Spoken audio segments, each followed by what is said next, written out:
The last one, and we'll come back maybe at the end, but I'm also going to put a photograph here of a dental sample that you and I have talked about at rather great length, at least between us, involving a test, and it is a test. It is not a cure for anything, but it is a test that many people may wish to perform, involving the use of red wine and or negotiably peroxide. We'll talk about that maybe a little bit more, but certainly the original foundation was discovered by Dr. Scott, Gwen Scott, using wine, red wine, a deep dark red wine alone. And we can consider that somewhat of a gift at this point, but again, it is not a cure. We'll talk about that more at the end on your side, since you're the one that discovered that. I have a couple more points I'd like to make today. The second one has to do with a conference that has been recently held. Apparently this conference was titled the First Morgellons Annual Conference, if I have that right, held fairly recently. The conference appears to have called together serious researchers and to give, let's say, credibility to the issue of this emerging and or now pervasive condition. And it may be just that. It may be a first professional organization and presentation of information at that level. That's fine. On the same token, however, I'd like to at least, let's say, make the audience aware that we might want to monitor how information regarding this subject is presented to the public, especially being alert for information that is inconsistent, which has been established by independent means.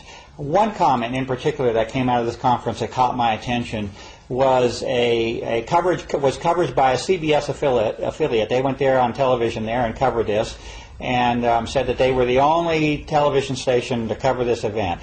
They put a big headline on their television presentation that said, you know, this Morgellons condition, it may be that as many as 14,000 people across the world may have this condition, and presented in somewhat of an astounding fashion. Unfortunately, the work that Gwen and I have both worked on now for really several years, but especially over the past several months with, let's say, greater intensity. The unfortunate finding here is that the evidence and information indicates that we are speaking of something that is of much broader distribution than you can imagine, that mentioning 14,000 people as containing certain conditions is absolutely ludicrous from what I can see, and that the audience should seriously consider that the extent of what we are speaking of here may easily involve billions of people, and this is not an exaggeration. The majority of the population of the world may be under consideration here, and it is not fair in any way for any conference that is fairly considering the information to restrict this as some segregated group of unusual people that have something that we can push off for another 2 years as the CDC is trying to do. Third comment would be, well, actually I've made this point strong enough already at this point, and that is the tie-in between what is being found biologically, manifesting in the body, and that of an environmental sample. I think I've made that point strong enough for today. The last comment would be that this information that has been presented publicly, open view under the microscope with the best resources I have, has now been out there close to a year and a half. The first photographs of these unusual forms came out now close to a year and a half ago. To think that we're at the point that a year and a half later, with now rather intense work over the last several months, of presenting repeatable images that show very unusual forms, which appear by all means to be pathogenic, and to not have those forms positively identified is absolutely atrocious. There is no excuse for this whatsoever, and it is one of my primary objectives at this point. We'll go further later on, but at this point there's absolutely no excuse for having these 4 specific forms. This is a minimum. 4 specific forms identified as to nature and function. And in fact, out of the conference that is going on, it's really not very sensible that, oh, we're now getting to the point where we can see some images on this. We've had some images now for at least a year and a half. So this is my primary calling at this point. Get these things identified, and then we'll go further in terms of understanding what the effect is. And with that, and the last thing was that there has been no suitable identification thus far. It's totally void, basically, of clarity, and definition.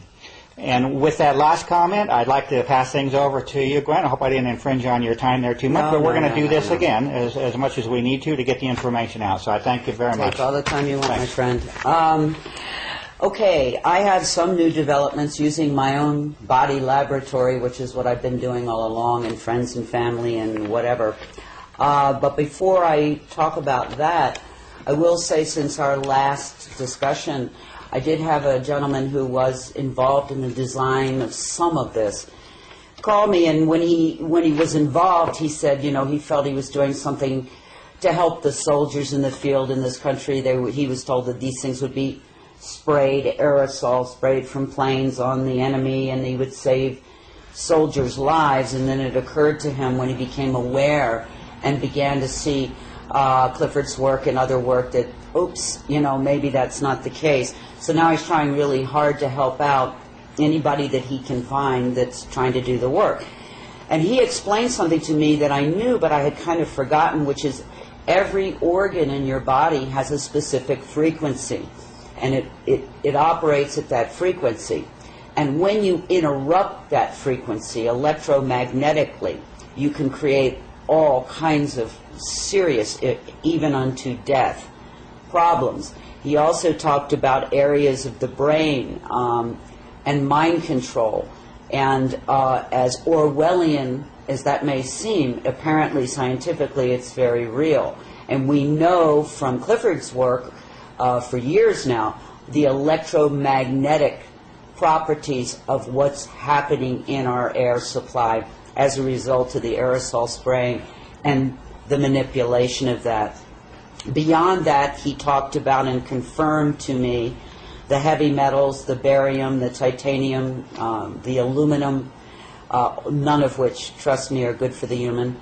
The fibers, he felt that the fibers were metallic in nature.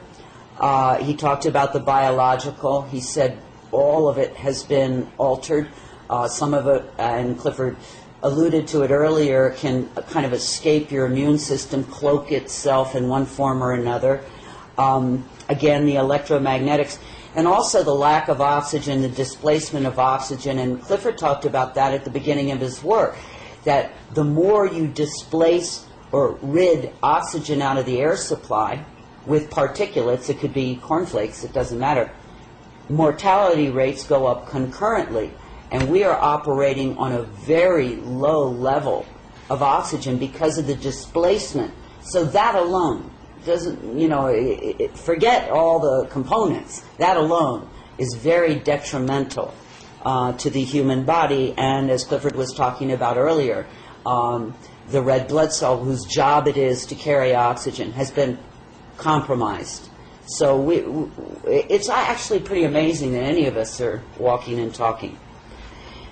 An article was brought to me, done by a research doctor in the 50s, talking about a condition called dysbiosis, which is fungal overgrowth in the human body, and what happens to the body, to the organs, to the person as that fungus, which is very aggressive, and in those days probably just candida, overtakes the human body, and the resulting nanobacteria, on and on and on, that come out of that kind of circumstance, which he blamed primarily on the use of antibiotics. I'm seeing, I believe, something very similar to that, where people literally fail because the fungus overtakes. I do have a friend who's a surgeon who told me they have opened people up now in operating rooms and closed them back up because their organs are so covered with this fungal matter they can't find the organs. So I feel assured that's at least a component. With that in mind, folks, fungus does not do well if you don't feed it sugar, and I know that's hard news for a lot of people who love their sweets, but fungus cannot survive in a sugar-free environment, or at least average fungus, we don't know. But it would be something to consider to try to eliminate all sweets. If you can't do a little raw honey, that would be the best option. But sugar feeds this problem, so something to think about. And again, I am a naturopathic doctor, but most states do not license me. And that means I cannot diagnose, nor can I prescribe.